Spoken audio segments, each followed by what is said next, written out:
utaza kugira intebe none ndagushimira ko waje ndakwigirize unyize amatwi yawe y'umutima n'ay'umubiri kugira ngo icyo Imana yakwiye kukubwira ujuru. Yesu ashimwe cyane.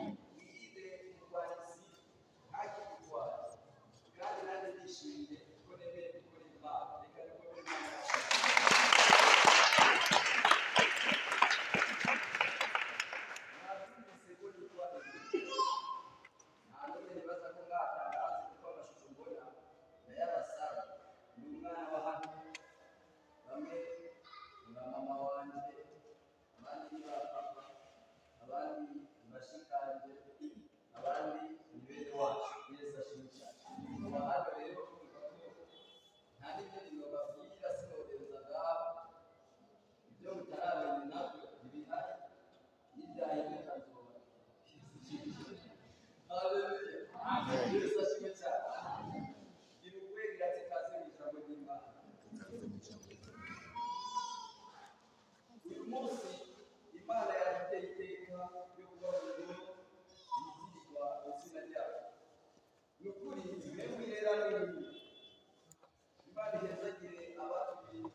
kandi ikindi gitabo kirasigurwa, icyo gitabo cy'ubugingo.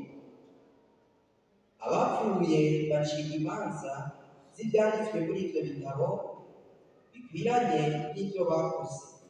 Ikiyaga kigarukana abapfuye bo muri cyo, urupfu na kuzimu bigarukana abapfuye bo muri byo, bacibwa imanza zikwiranye n'ibyo umuntu wese yakoze. Urupfu na kuzimu biterwa mu kiyaga cyaka umuriro. Icyo kiyaga cyaka umuriro nirwo rupfu rwa kabiri, kandi umuntu wese atabonetse ko yanditse muri icyo gitabo cy'ubugingo aterwa muri icyo kiyaga cyaka umuriro. Amen. Haleluya. Dusubiremo umurongo wa 15 kuko ariho amajambo yacu afatiye.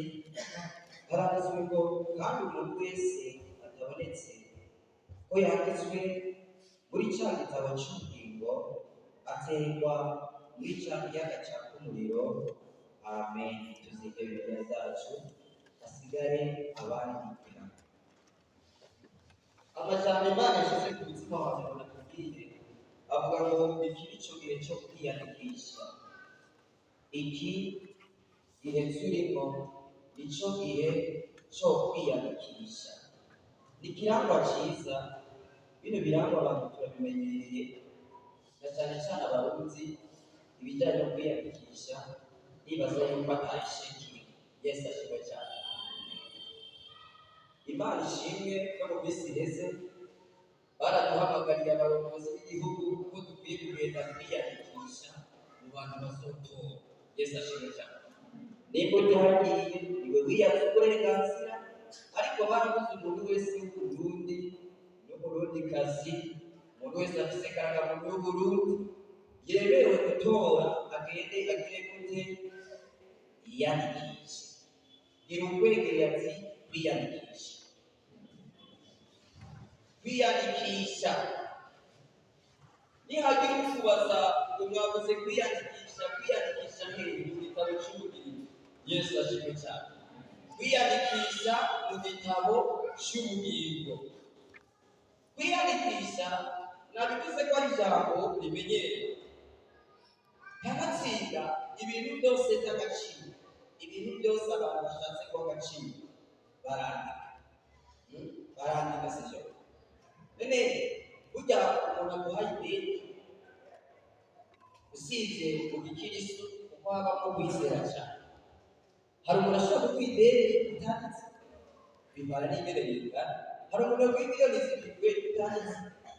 Keretse mu gikirisu harimo kwizera cyane. Kubera ibyo n'abantu bashima kwandika ni kugira ngo ntibise byibagira. Niyo mpamvu rero ndakubwira ngo ntutahe utiyandikishije, niwasanga utiyandikishije mu gitabo cy'ubugingo. Yesu ashimwe cyane. Muri Luka igice cya 2 umurongo waho wa 1 n'uwa 2 havuga ngo habayeho icyagizwe cya Kaisari Augusito kimunsi ngo cyavuga ngo abantu bose bo mu isi bari bibaza ko aho kumbure ibyo byo kwandikwa mu mareta ko abantu bagomba gushika urugo rwabo kugira ngo byatanga. Bibiri ivuga ngo icyo gihe n'igihe Koruneliyo umurongo wa 2 kuvuga yari cegera cya Kaisari Siriya. Birumvikana ko ibintu bijyanye n'ibyo kwiyandikisha bimaze igihe kirekire. Yesu ashimwe cyane. Bimaze igihe kirekire, si iby'uyu munsi. Ikintu cyose bisaba ko wandikwa uzogende wandikwa. Yesu ashimwe. No mu bukayi bw'urubanza haranditswe abantu bari ku ruguru. Igipolisi kije kigasanga wowe ntiwanditswe muri ako gakayi k'urubanza, baca bagenda bakakujyana mu ihoteli ya Yesu ashimwe. Baca bakujyana mu ihoteli ya hariya muca muhabona, ariko inzozi ni hariya, ariko umwuga ni hariya, uri rwagabo uri hariya hariya. Yesu ashimwe cyane. Baca bakujyana kukubika kuko ntiwanditswe. Yesu ashimwe cyane. Baca bakubika kuko ntiwanditswe. Yohana ari mu izinga rya Patso arahishurirwa. Bibiri tubwira mu gice cya 1 cy'umuhisho Yohana ngo yari ku munsi w'Imana.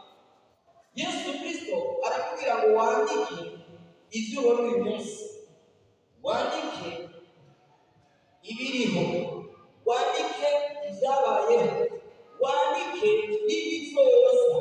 Bino rero yavuze ibintu bisoza. Yesu ashimwe cyane. Ibihe bizoshikira umuntu wese bino bihazobibona. Si ukubikunda ashaka ujyanye, ariko uzobibona. Yesu ashimwe cyane. Ni nayo mpamvu ari ngombwa ndabibabwiye. Yesu ashimwe cyane. Ubyemere ubyange uzobibona. Nanjye Imana yanjye ndabikubwiye kugira ngo ntuzovuge ko utabyumvise. Yesu ashimwe. Yohana yerekwa ibijyanye n'amazuka abiri mu gice cya 1. Aravugwa ariko aravuga ingene Satani yakomotse akaja mu kuzimu. Jewe ndaheba izuka rya mbere bizoba ubundi Yesu azotuma cyangwa jewe ntiyagirira ubuntu, ariko jewe ndatume kubabwira ku bijyanye n'izuka rya kabiri. Yesu ashimwe cyane.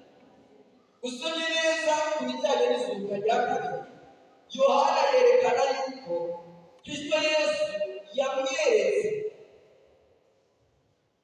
Urumva ko yari muri ntebe, arabona ngo mbona intebe n'iya ndende.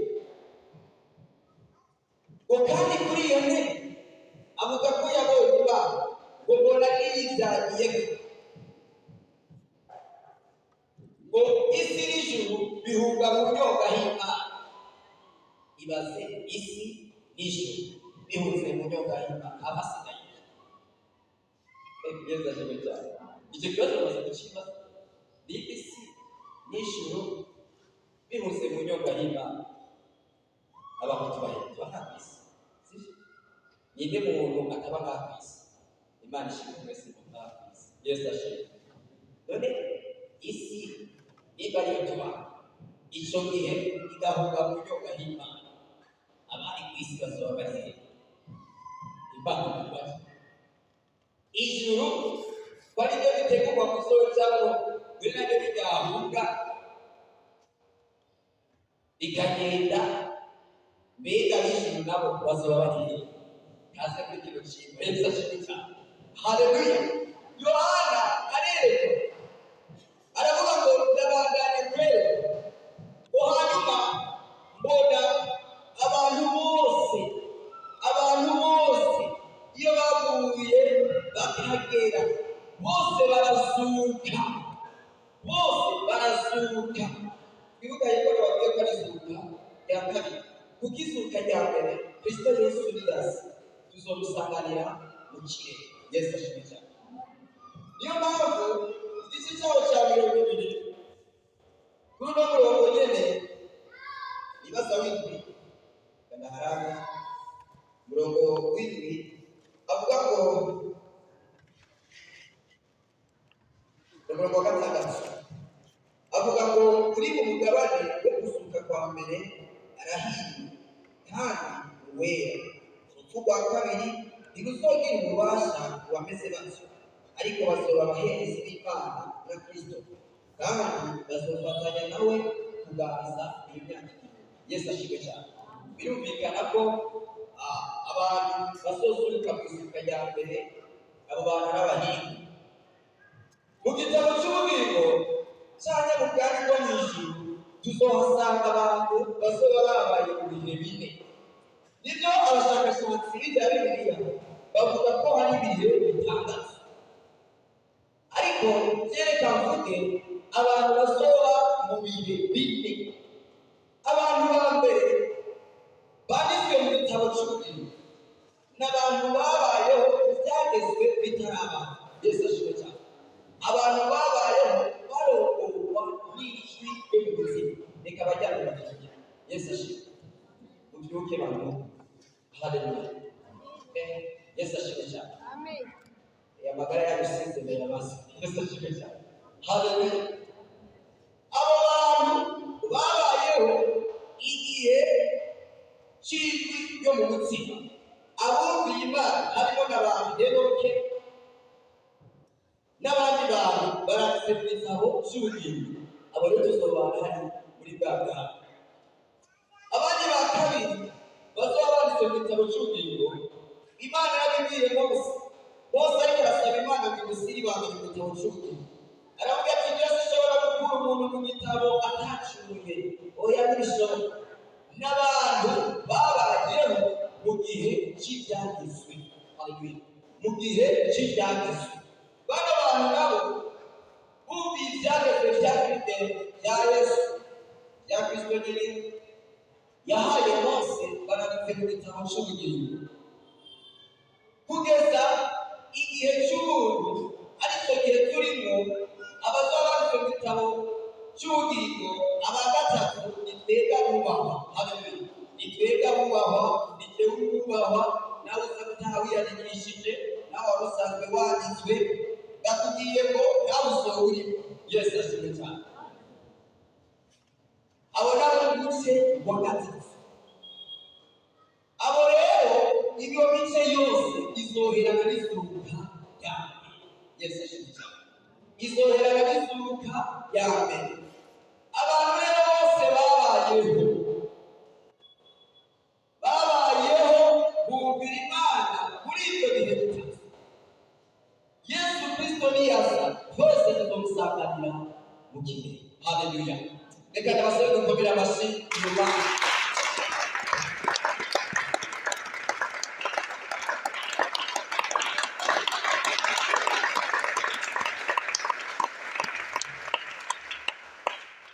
Aho niho gukirira kwacu kuri Yesu.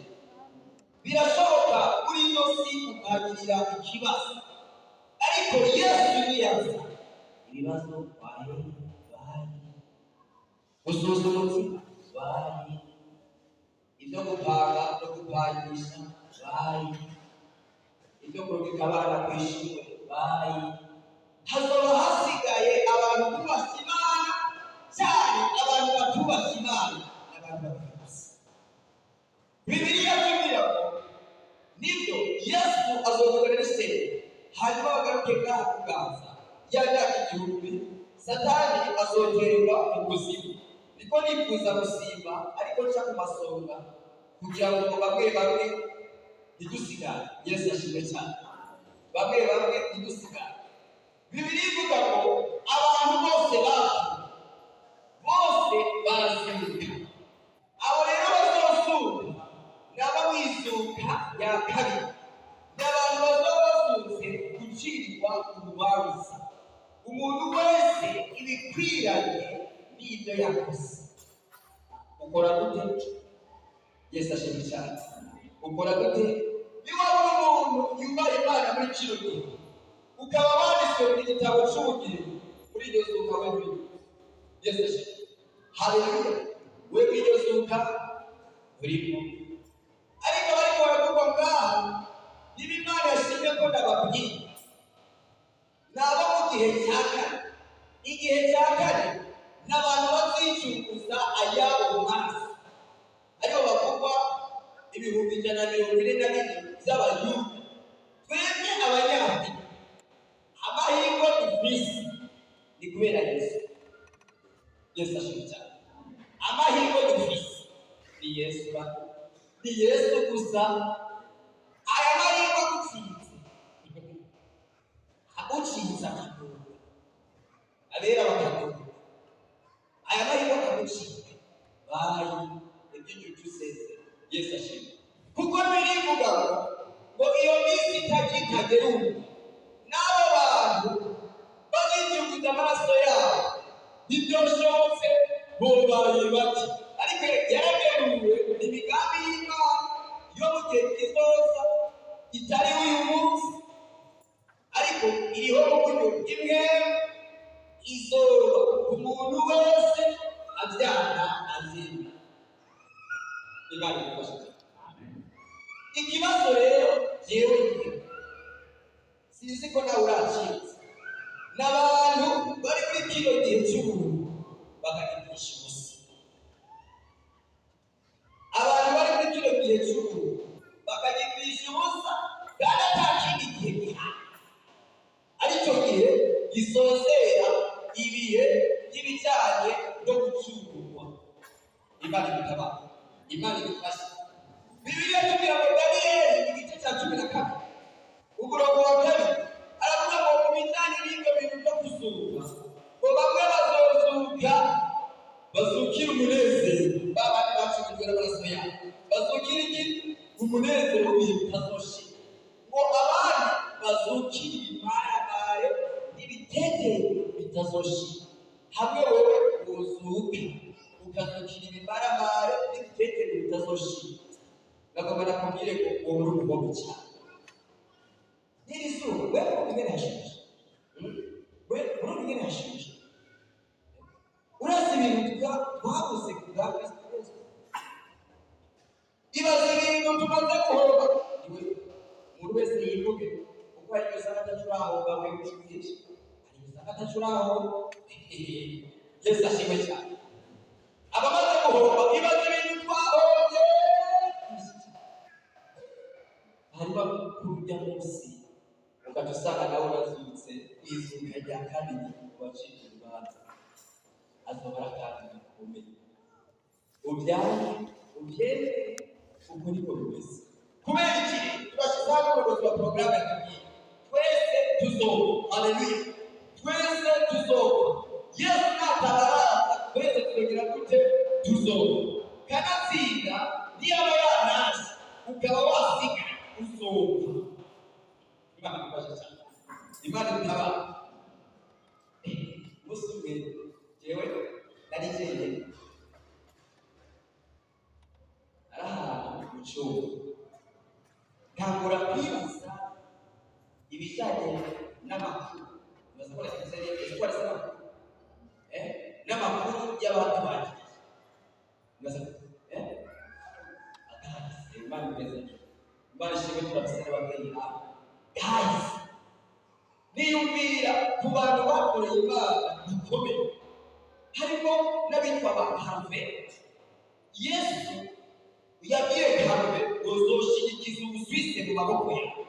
Burya ngo mu bihugu byabayemo intambara Ubusuwisi ntiyashyize kubera amasengesho ya Harve.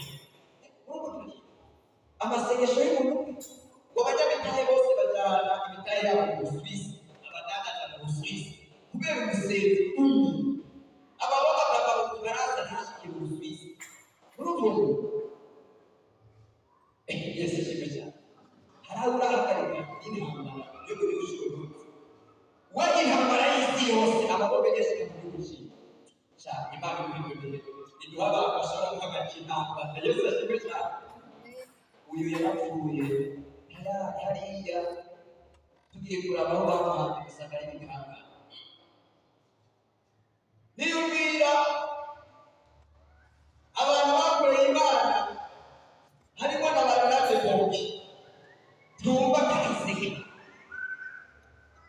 tumva bajoye Geoffrey kahise ka tukumva ba Yohana kahise ka ba Petero cyagize ibavuga itutu cy'umuntu cyagize iki abantu buri munsi iyo baguhamagaye gusengera uyo mwene data kuba mutabona bizigiga arishyikirizira ko bakize ariko ibitutu cya Petero gusa cyakiza abantu ariko ari hari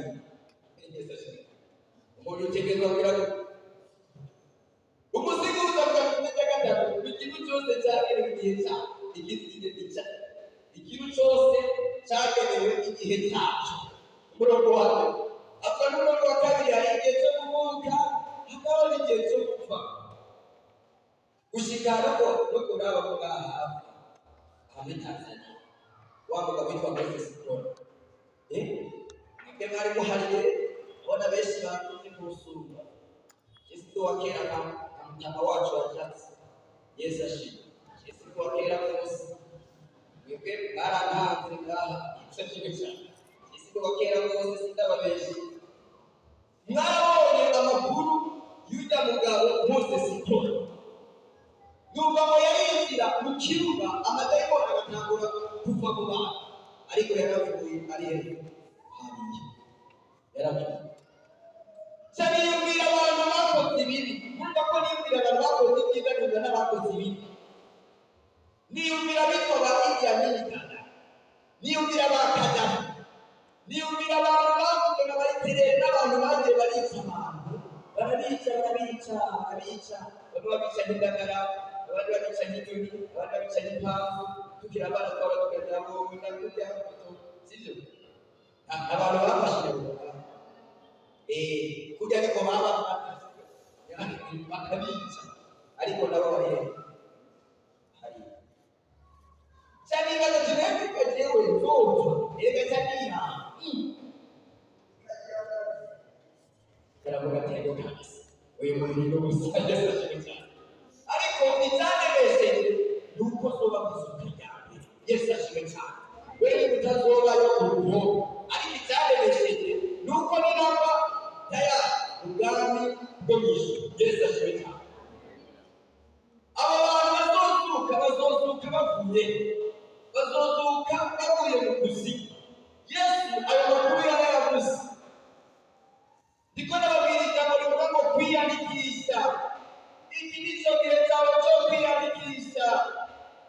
Ushobora kwandikwa muri korale, ukandikwa mu bajenama, mu bapasitoro, mu barimu no mu basenzi. Abo bantu bari kure ariko utanditswe mu gitabo cy'ubugingo. Utanditswe mu gitabo cy'ubugingo. Ibyo wakoze byose ni zero. Ufashe ibiharuro byinshi ugakomeza na zero utora kangahe? Zero. Niyashu yawe kubikora no kubiryaje n'ubutuku no kwita umupasitoro no kwita umwarimu no kwita umujenama no kwita umusenzi no kwishusha mu bya Yesu. Utanditse mu gitabo cy'ubugingo wa zero ni zero. zere Imana itabara cyane ngo Yesu yabivuze muri Luka 16 guhera ku murongo wa 19 abacira umugani w'umutunzi n'umworoza. Kristo Yesu avuga ngo hariho umutunzi, uyu mutunzi yaragiramye mu bintu byiwe, yarameze neza, nta kintu na kimwe yarabuze, ngo yamanezero iminsi yose, ngo ariko harimo n'ikigoro yitwa Lazaro, ngo uyu Lazaro yari umukene, yari ameze nabi, ariko izina ryiwe ryanditse mu gitabo cy'ubugingo. Bishobora kumera nabi ariko wanditse mu gitabo cy'ubugingo, hakumera neza utanditse mu gitabo cy'ubugingo. Imana idufashe, Imana idutabare. Bishobora kumera nabi ariko wanditse mu gitabo cy'ubugingo, hakumera neza utanditse. Mwene data agomba kubwira ngo cyangwa cya Salomo iguhawe umuyaga n'umusa. Twese Imana turabira kuri karindiriye byaka ubyere, twese turabira kuri karindiriye twese turabira kuri karindiriye. Imana ishimwe nta nubwo yabyimisa zomara, Imana ishimwe nta nubwo yabyimisa zomara, inagutanga uzomerekeza niwa muri hafi. Yesu ashimwe cyane. Nanjye niwananga uzoguherekeza inaba ntamatsi n'imisabu ukuze urukino genda kwemera kurwanira ujya uruje muga mu bintu nebe utangata genda kwemera. Yesu ashimwe cyane. Igituma nakwemera ntarushye genda kunda mbe. Yesu ashimwe cyane. Rero sio nzizo tujyana itazogenda na bimwe by'ijuru agira kugira kumbe nawe. Yesu ashimwe cyane. Kumbe nawe niwatebe itazogenda na kuruka, kumbe nawe Yesu aravuga amakuru, avuga ngo bose barapfa. Niko navuga abantu basohoka ngo bose barapfa. Kera ukuzimu kwari kugabuwe mu bice bibiri. Umuce wa mbere cyari ikibanza abagororotsi babamo, Yesu niko yavuze. Umuce wa kabiri cyari ikibanza abantu bose b'intumva, abantu bose b'intumva, ababaye mu rusengero n'abatabaye mu rusengero b'intumva, base kumvira Imana bose hari wabo w'icya kibanza. Imana itwara hari direct hari wabo ngiyo kwega twatubise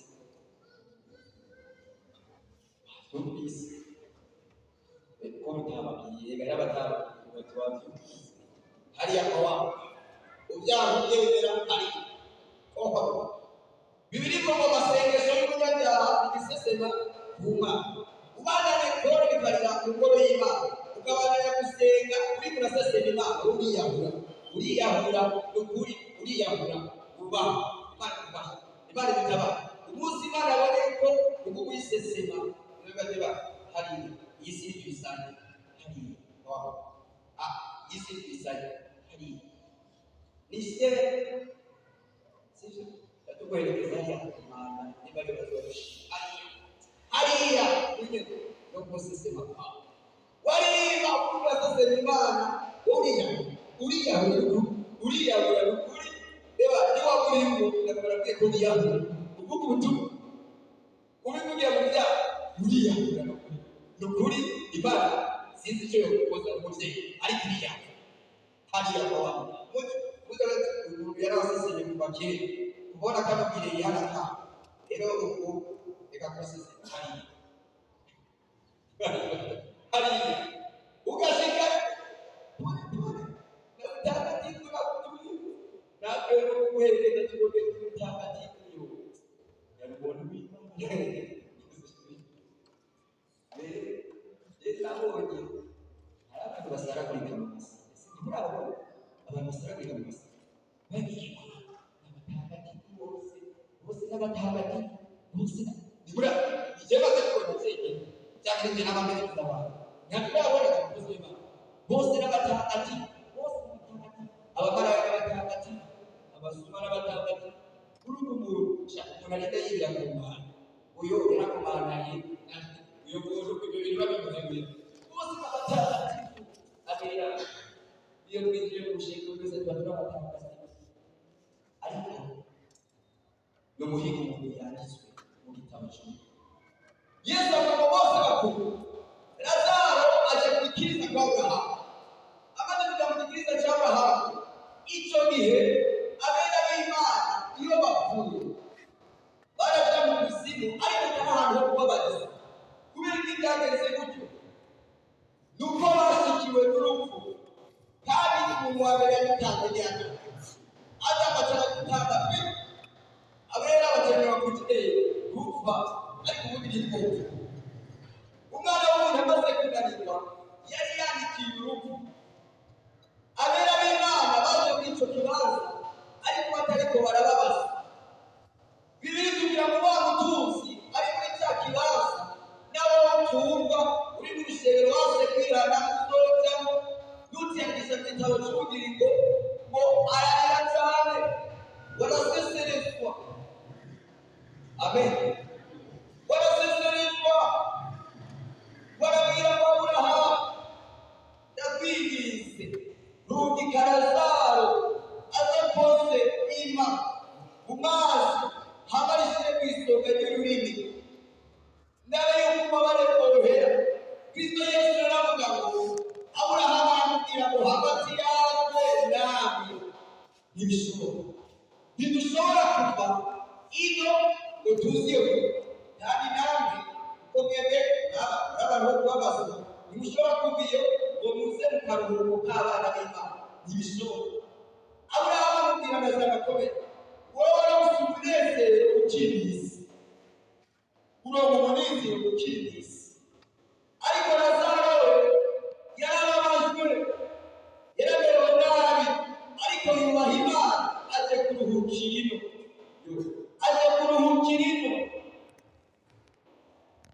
Yesu avuga muri uwo mugabo uwo mutuza aramubwira ngo murungike basi agende hariya ku isi ndafise bene mama batanu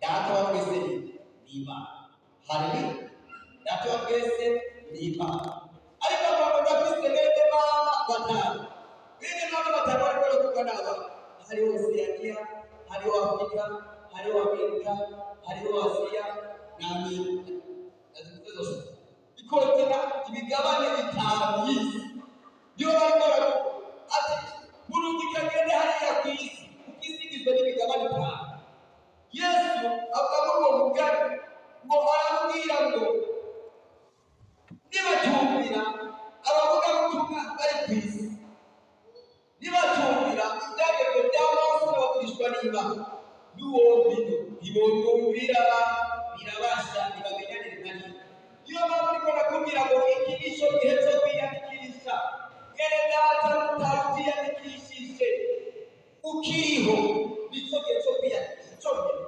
ariko hamwe ubuzima bwo muhera intego yo muhera ayihe hariya wase kwiyandikisha hariya simakubwira ihari mu buzima n'ikibanza cyo kubabazwa abariyo baragowe abo ntibazomenya izuka rya mbere oya ntibazomenya n'abo baba barabikuze bakigisha ijambo ry'Imana bakabiririmba muri korali bamwe bakaba baseye iryo zuka ntibazomenya bazaba bari hari kubabazwa abari muri kiriya kibanza uwobarekura nk'iminota 50 uzegisha umunota ukirwa bose bakazaba batagatifu bagaca binjira mu ijuru iyo paradizo yarimutse igihe Yesu yazuka amaze kuzuka biritubwira ngo yarimuwe ishikana mu ijuru rya gatatu ariyo Pawulo yavuze ko yashyize muri paradizo haleluya araduga abo bera b'Imana baraduga ubu abera b'Imana bakina hariya oya Satani nawe wazanye Kristo ubwa Yesu Kristo tuzoduga hariya Yesu ashimwe cyane abanditse mu gitabo cy'ubugingo tuzoduga hariya n'isi Yesu ashimwe cyane aba bantu rero nibo bazozu ibaze nk'umuntu yavuye muri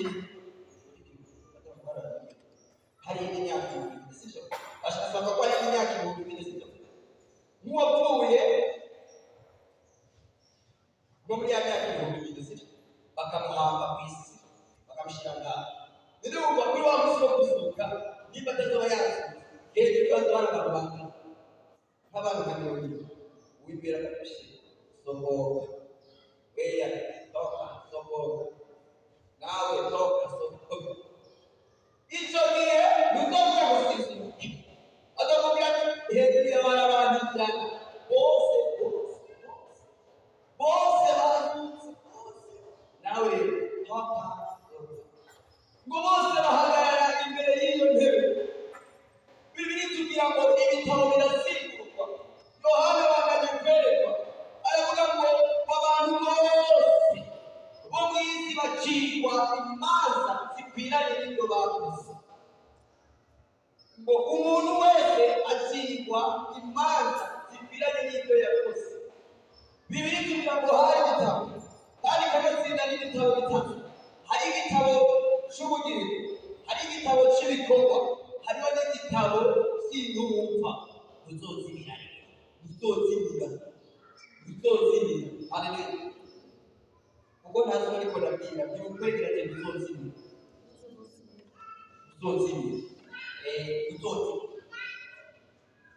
kirasho gituma twandika ni kugira ngo ibintu ntibigire gute ntibyibagira uzozimira wanditse imana itabara kwiyandikisha musore wiyandikishe nawe waba wiyandikishe waba wiyandikishe waba wiyandikishe waba umutaraguza umuntu umwe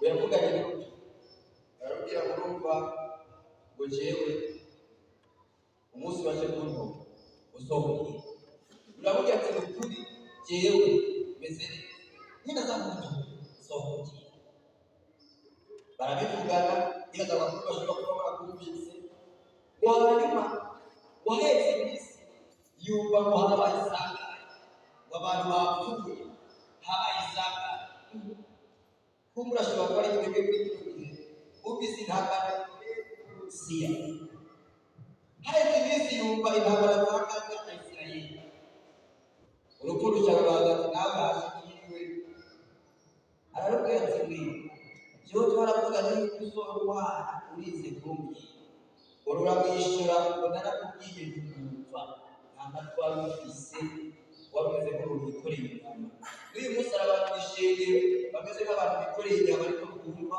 nibo batumva iyo wumvise ubundi yagiye ashobora kuba ari nimero 10 nimero 9 ashobora kuba ari wowe cyangwa turabihari nimero 8 ugasanga ni jewe cyangwa iwe cyangwa ikindi ko tutamuzi wowe bagakwiye nimero 5 imana idufashe niyo mpamvu dukwiye kwiyandikisha ikibazo abantu benshi bariko barapfa batiyandikishije mu gitabo cy'ubu abandi nabo bari mu masengero kandi satani rero ni munyuma abandanya kukwigisha gukora amajyanye kugira ngo ibihe bibe birakujyana kugira ngo wakuka amasomo ukongera kugira ngo nawe nashitse hariya nuko nyine bimeze abihana babaho ngo nzihane ejo nahawe ejo ninabiseje agira ejo nahawe ejo nahimba bishobora kuri ibyo ce cyangwa ibiro 10 niba wacumi na rimwe yawe yesu umwami w'abantu icyamuzanye ni kwari ukuduha amazu iyo akora bityo aba yarapfiriye ubusa kuko n'abapagani barayamuzi yesu icyamuzanye ni kwari guha abagabo ni kwari guha imisore abagore ababagabo iyo biba bityo ni ukuri aba yarapfiriye ubusa yesu icyamuzanye ni kwari guha abigeme wabahe abagabo iyo biba bityo aba yarapfiriye ubusa ariko icyamuzanye we kwari kudukiza ihonomo kwari kudukiza urutugwagana niyo mpamvu avuga ngo umuntu wese yiyandikisha mu gitabo cy'ubugingo amen yiyandikisha ushaka wiyandikisha udashaka biragusha imana ifasha cyane ushaka wiyandikisha nawe wanditswe gerageza kurwanya intambara yo kugumayo kuko bose mwemu, bariko barasondera mu mubiri, bariko barasondera mu mubiri pepete.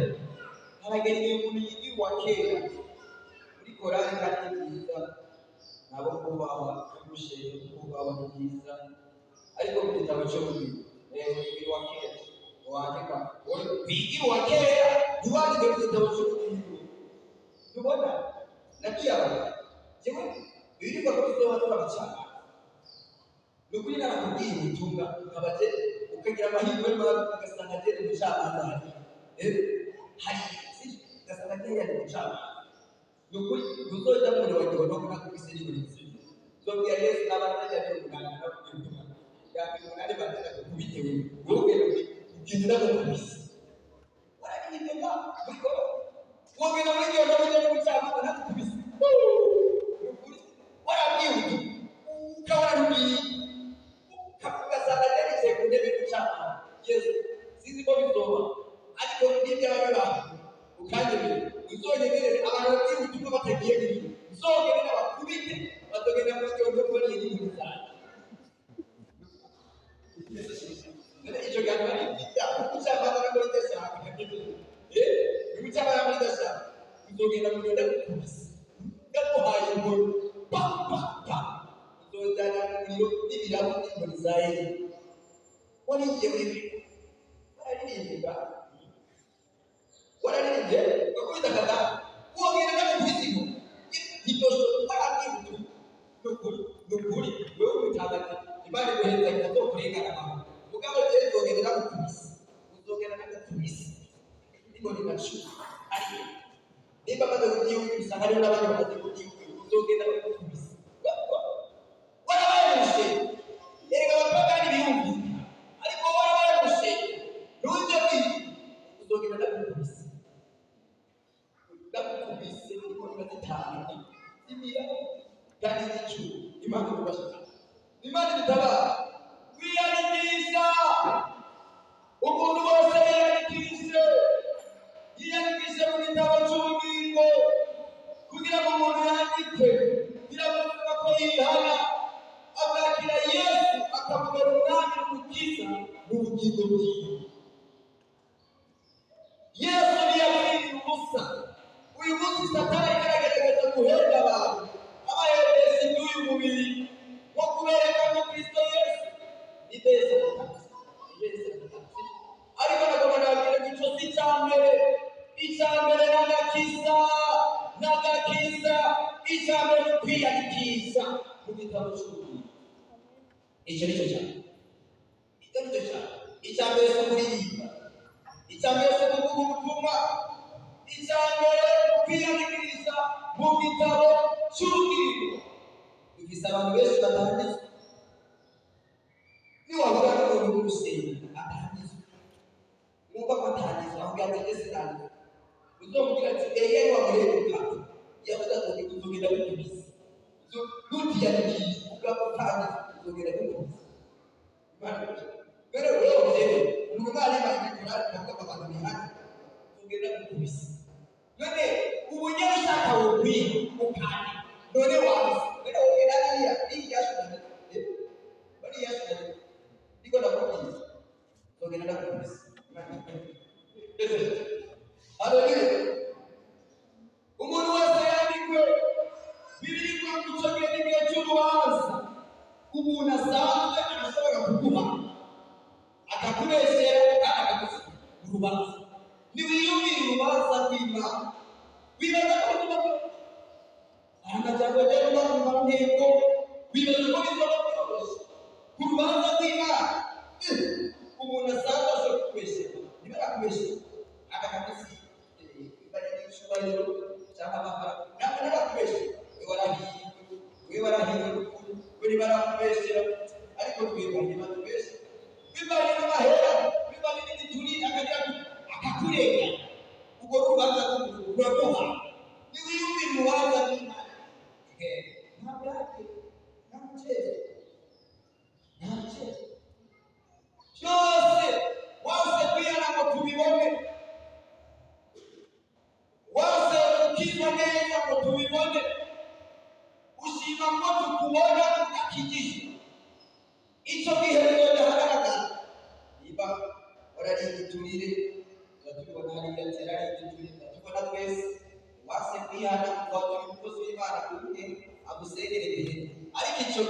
Aburahamu akabimenya ati yo Mungu wangu ntajya nihakija abantu babitangiye imbere bose n'ibihumbi no kubuzura abantu njya kandi waravuga Yesu niho bakavuga Yesu ubwo arasuma cyangwa kandi suma dogategera nanjye iyo barabivuga nanjye abakobwa bandi bari barabivuga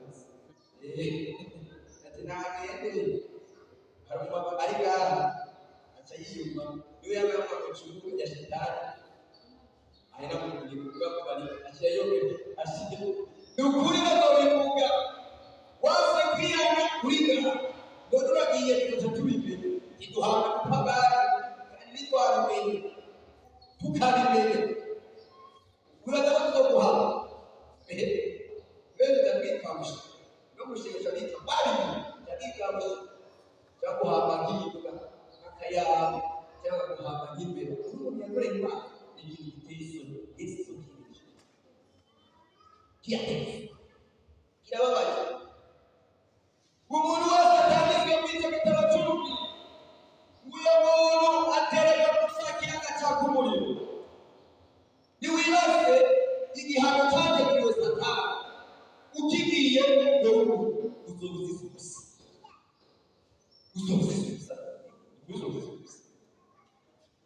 uzobuziza hari amahirwe yo kwihana uyu munsi nkamenya n'ubundi mbere data byarambonye sengera ibyo gusa uzobuziza nigeze kugira tsibero nijya kuba n'ibintu ndabwira ati urabona aho nyine ngende witujya coki kugira ngo ujye ubanza kwiriki wase kwakira Yesu ugiye hari mu muriro uzogize ibyago uzobabazwa ku isi wajye kubabazwa na hariya ariko hariho abantu bakwimaso bateganya imyenda ikica abantu n'ibintu bose abatatu mugaca muhurira hariya nagomba nakubwire ko hariya honyine turi kubabazwa mu buzima azokubikibinira ati twoga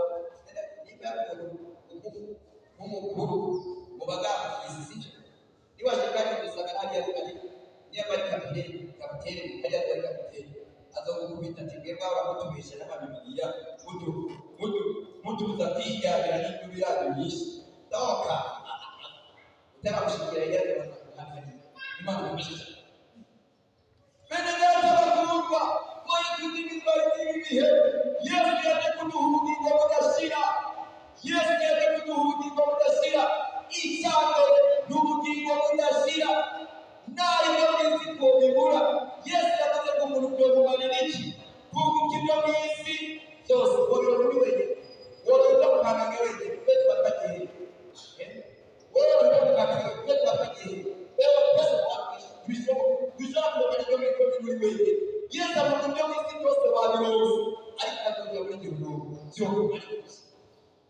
Bakristo bene data icyamuzanye Kristo wari ugucungura kudukiza kuduha agakiza apana gukira inzoga hari abantu ko bakijijwe kubera batanga inzoga batanga inzoga niko bivuga ko bakijijwe batanga inzoga ujya ko dukizwa kubera batanga inzoga yaje kudukiza Yehova inzoga ni kimwe muri byinshi bisaba ko umuntu wese yihana